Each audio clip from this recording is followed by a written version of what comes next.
ವೀಕ್ಷಕರೇ, ಈಗ ನಮ್ ಜೊತೆ ಇರೋರು ತಾಲೂಕು ಮಟ್ಟದ ಅತ್ಯುತ್ತಮ ರೈತ ಎಚ್.ಡಿ. ಕೋಟೆ ತಾಲೂಕಿಂದ ಶ್ರೀ ಚೇತನ್ ಕುಮಾರ್ ಎಸ್. ಚೇತನ್ ಕುಮಾರ್ ಅವರೇ, ಸುಸ್ವಾಗತ. ತಮ್ಗೆ ಅವಾರ್ಡ್ ಸಿಗ್ತಿರೋದು ತುಂಬಾ ಖುಷಿ, ಅಭಿನಂದನೆಗಳು. ಏನನ್ನು ವ್ಯಕ್ತಪಡಿಸ್ಲಿಕ್ಕೆ ಇಷ್ಟಪಡ್ತೀರಾ ಈ ವಿಷಯ? ನಾನು ಇಂಜಿನಿಯರಿಂಗ್ ಗ್ರಾಜುಯೇಟ್ ಮೇಡಮ್.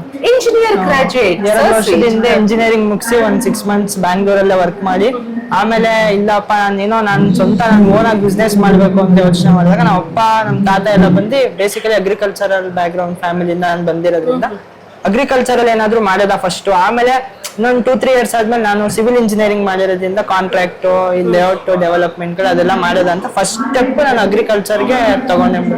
ನಮ್ದು ಅಡಿಕೆ ತೋಟ ಇದೆ, ತೆಂಗಿನ ತೋಟ ಇದೆ, ಕಾಫಿ ಬೆಳಿತೀವಿ, ಭತ್ತ, ಕಬ್ಬು, ಇವಾಗ ಒಂದ್ 5 ಎಕರೆ ಶುಂಠಿ ಹಾಕಿದೀವಿ, ಬಾಳೆ ಹಾಕಿದೀವಿ.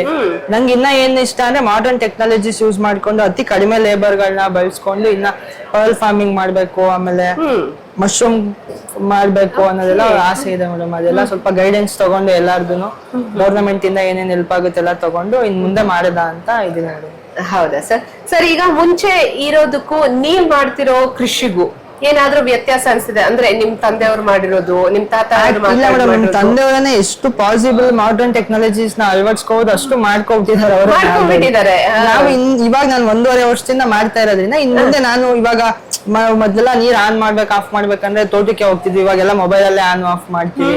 ಆಮೇಲೆ ಟ್ರ್ಯಾಕ್ಟರ್ ಇದೆ, ಮತ್ತೆ ಇನ್ನ ಏನೇನು ಹೊಸ ಇಂಪ್ಲಿಮೆಂಟ್ಸ್ ಇದೆಲ್ಲ ತಗೊಂಡು ಇನ್ನ ಚೆನ್ನಾಗಿ ಮಾಡ್ಬೇಕು ಅನ್ನೋದು ನಮ್ಮ ಆಸೆ ಮಾಡೋದು.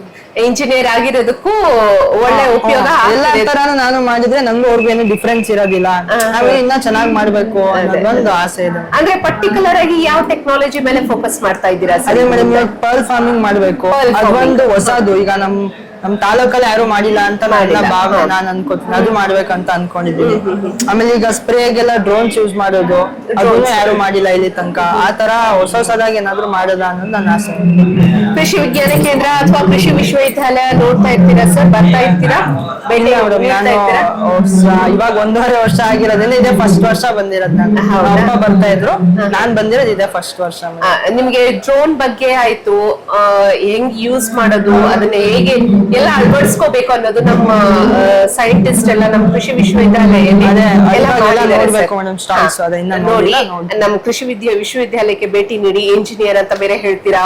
ಸೊ ನಿಮಗೆ ಟೆಕ್ನಾಲಜಿ ಹೇಳ್ಕೊಡೋ ಅಷ್ಟು ಇದಾಗಿಲ್ಲ, ಬಟ್ ಆ ಟೆಕ್ನಾಲಜಿನ ನಮ್ ಕೃಷಿಯಲ್ಲಿ ಹೇಗೆ ಯೂಸ್ ಮಾಡ್ತಾ ಇದಾರೆ ಅಂತ ಹೇಳಿ ನಮ್ ಕೃಷಿ ವಿಶ್ವವಿದ್ಯಾಲಯಕ್ಕೆ ಬಂದ್ರೆ ನಿಮ್ಗೆ ಒಂದ್ ಸ್ವಲ್ಪ ನೋಡ್ತೀನಿ ಎಲ್ಲ ಇದೆ. ಇವಾಗ ಸ್ವಲ್ಪ ನೋಡಿದೆ, ಇವಾಗಿನ್ನ ಎಲ್ಲ ನೋಡ್ತೀನಿ ಮೇಡಮ್. ಒಳ್ಳೇದು ಸರ್. ಇಂಜಿನಿಯರ್ ಆಗಿ ನೀವು ಕೃಷಿಗೆ ಬಂದಿದ್ದೀರಾ, ತುಂಬಾ ಖುಷಿ ಆಗ್ತಿದೆ. ನಿಮ್ಮಂತವ್ರು ಕೃಷಿ ಕ್ಷೇತ್ರಕ್ಕೆ ಬೇಕು.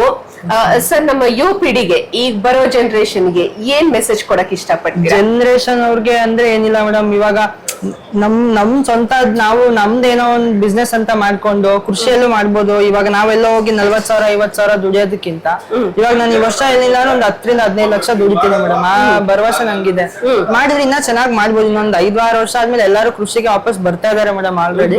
ಇನ್ನ ಚೆನ್ನಾಗಿ ಮಾಡಿದ್ರೆ ಇನ್ನ ಒಳ್ಳೆ ಆದಾಯನೂ ಮಾಡ್ಬೋದು.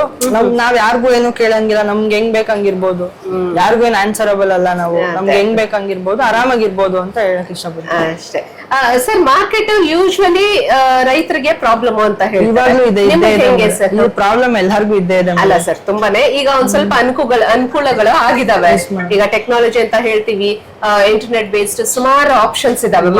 ಅದೆಲ್ಲ ಏನೇ ಆಗಿದ್ರು ಎಲ್ಲೇ ಹೋದ್ರು ದಲ್ಲಾಳಿಗಳಿಗೆ ಕೊಡ್ಲೇಬೇಕು ಮೇಡಮ್. ಅದನ್ನ ಗವರ್ನಮೆಂಟ್ ಅವ್ರು ಸ್ವಲ್ಪ ಐಡೆಂಟಿಫೈ ಮಾಡಿ ಇನ್ನ ಸ್ವಲ್ಪ ಅನುಕೂಲಗಳು ಮಾಡ್ಕೊಡ್ಬೋದು. ಈಗ ರಾಗಿ ಎಲ್ಲ ಆದ್ರೆ APMC ಹೋಗ್ತೀವಿ, ಅದೆಲ್ಲ ಏನ್ ಪ್ರಾಬ್ಲಮ್ ಇಲ್ಲ. ಈ ಶುಂಠಿ ಇದೆಲ್ಲ ಮಾಡ್ಬೇಕಂದ್ರೆ ನಾವು ದಲ್ಲಾಳಿಗಳನ್ನ ಮೂಲಕನೇ ಹೋಗ್ಬೇಕು. ನಾವು ಡೈರೆಕ್ಟ್ ಹೋಗಿ ಮಾಡಕ್ ಹೋದ್ರೆ ತುಂಬಾ ಅಲ್ಲಿ ಹೋಗಿ ಮಾರಿ ಅವ್ರು ದುಡ್ಡು ಕೊಡ್ತಾರೋ ಇಲ್ವೋ, ಅದೆಲ್ಲ ಪ್ರಾಬ್ಲಮ್ಸ್ ಇದ್ದೇ ಇರುತ್ತೆ. ಅದನ್ನೆಲ್ಲ ಇನ್ನ ಸ್ವಲ್ಪ ಗವರ್ನಮೆಂಟ್ ಇಂದ ಅದಕ್ಕೆಲ್ಲ ಮುಂದೆ ಇದ್ ಮಾಡ್ಕೊಟ್ರೆ ಅದನ್ನ ತುಂಬಾ ಚೆನ್ನಾಗಿರುತ್ತೆ.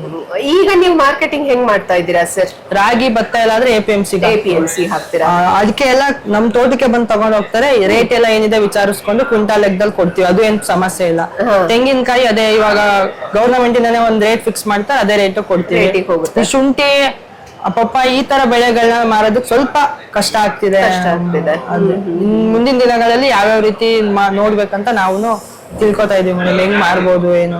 ಈಗ ನಮ್ಮ ಕೆಲವು ರೈತರು ಡೆಲ್ಲಿ ಮಾರ್ಕೆಟ್ಗೆ ಹೋಗಿ ವಿಚಾರಿಸೋದು ಅಥವಾ ಬೆಂಗಳೂರು ಮಾರ್ಕೆಟ್ ತಗೊಂಡ್ ಹಾಕೋದೆಲ್ಲ ಮಾಡ್ತಾ ಇದಾರೆ. ನಾವು ಅದೆಲ್ಲ ನೋಡ್ಕೊಂಡು ಇನ್ ಮುಂದಿನ ದಿನಗಳಲ್ಲಿ ಹೊಸದಾಗಿ ಏನಾದ್ರು ಮಾರ್ಕೆಟಿಂಗ್ ಬೇರೆ ತರ ಮಾಡ್ಬೋದಾ ದಲ್ಲಾಳಿಗಳನ್ನ ಬಿಟ್ಟು ಅಂತ ತಿಳ್ಕೊಳ್ಬೇಕು. ಒಳ್ಳೇದು ಸರ್, ಖುಷಿ ಆಯ್ತು ತಮ್ಮ ಜೊತೆ ಮಾತಾಡಿ. ಇಲ್ಲಿ ಬಂದಿದ್ದಕ್ಕೆ ತುಂಬಾ ಧನ್ಯವಾದಗಳು. Thank you. ಹಾಗೆ ನಿಮ್ಗೆ ಇನ್ನೂ ಯಶಸ್ಸು ಸಿಗ್ಲಿ ಅಂತ ಆಶಯಿಸ್ತಾ Thank you. Congratulation sir for the award. Thank you. Thank you.